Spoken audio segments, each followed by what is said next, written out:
ಪ್ರಮಾಣದ copper scrap police ವಶಕ್ಕೆ.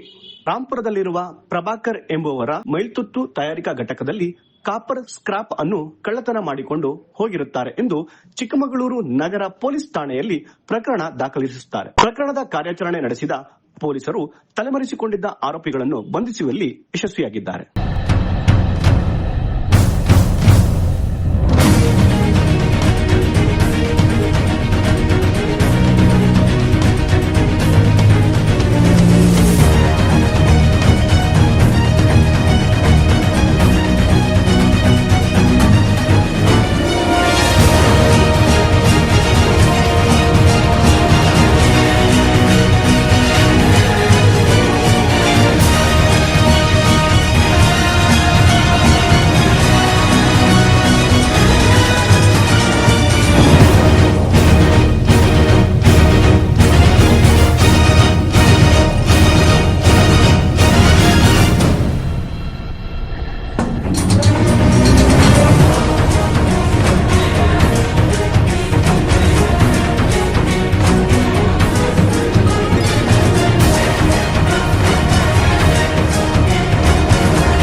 ಸದರಿಯವರಿಂದ 88,21,750 ರು ಮೌಲ್ಯದ ಕಾಪರ್ ಸ್ಕ್ರಾಪ್ ಮತ್ತು ಕೃತ್ಯಕ್ಕೆ ಉಪಯೋಗಿಸಿದ ಓಮಿನಿ, ಆಂಬ್ಯುಲೆನ್ಸ್ ಹಾಗೂ ಅಶೋಕ್ ಲ್ಯಾಲ್ಯಾಂಡ್ ವಾಹನವನ್ನು ವಶಪಡಿಸಿಕೊಳ್ಳಲಾಗಿದೆ ಎಂದು ಹೆಚ್ಚುವರಿ ಪೊಲೀಸ್ ಅಧೀಕ್ಷಕರಾದ ಕೃಷ್ಣಮೂರ್ತಿ ಅವರು ತಿಳಿಸಿದರು. ಚಿಕ್ಕಮಗಳೂರು ನಗರದ ರಾಂಪುರದಲ್ಲಿರುವ ಪಾಪ್ಯುಲರ್ ಕೆಮಿಕಲ್ ಪ್ರಾಡಕ್ಟ್ಸ್ ಎಂಬ ಒಂದು ಮೈಲ್ತುತ್ತು ತಯಾರಿಕಾ ಕಂಪನಿಯಲ್ಲಿ ಸುಮಾರು 1 ಕೋಟಿ ಬೆಲೆ ಬಾಳುವ ತಾಮ್ರದ ವೈರ್ಗಳು ಕಳ್ಳತನ ಆಗಿದೆ ಅಂತೇಳಿ ನಮ್ಮ ಠಾಣೆಗೆ ದೂರು ಕೊಟ್ಟಿದ್ರು.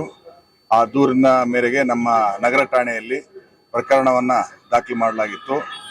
ಈ ಪ್ರಕರಣದ ತನಿಖೆಯ ಬಗ್ಗೆ ಮಾನ್ಯ ಪೊಲೀಸ್ ಅಧೀಕ್ಷಕರು ಒಂದು ವಿಶೇಷ ತಂಡವನ್ನ ರಚಿಸಿದ್ರು. ಆ ತಂಡದ ನೇತೃತ್ವವನ್ನ ನಗರ ಠಾಣೆ PSI ರವಿ ರವರು ವಹಿಸಿಕೊಂಡಿದ್ದು, ರವಿ ಮತ್ತೆ ಅವರ ತಂಡದವರು ರಾಜ್ಕುಮಾರ್ ಮತ್ತು ಇತರೆ 2 ಆರೋಪಿಗಳನ್ನ ಬಂಧಿಸಿ ಅವರಿಂದ ಸುಮಾರು 88 ಲಕ್ಷ ಬೆಲೆ ಬಾಳುವ 12 ಟನ್ಗಿಂತ ಹೆಚ್ಚು ತಾಮ್ರದ ತಂತಿಗಳನ್ನ ವಶಪಡಿಸಿಕೊಳ್ಳಲು ಯಶಸ್ವಿಯಾಗಿರುತ್ತಾರೆ.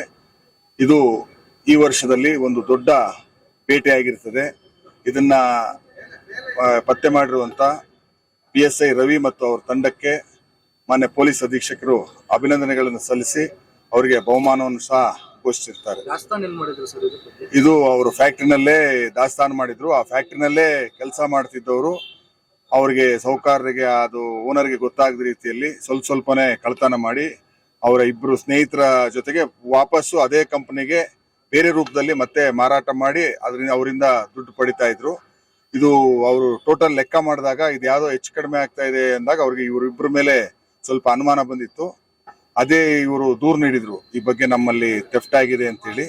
ಆ ಮಾಹಿತಿ ಆಧರಿಸಿ ನಮ್ಮ ರವಿ ಅವರು ಕೂಲಂಕುಷವಾಗಿ ತನಿಖೆ ಮಾಡಿ ಆರೋಪಿಗಳನ್ನ ಎಡೆಮುರಿ ಕಟ್ಟಿ ಇಷ್ಟು ಸುಮಾರು 88 ಲಕ್ಷ ಬೆಲೆ ಬಾಳುವ ಕಾಪರ್ ವೈರ್ಗಳನ್ನು ಅಮಾನತುಪಡಿಸಿಕೊಂಡಿರ್ತಾರೆ.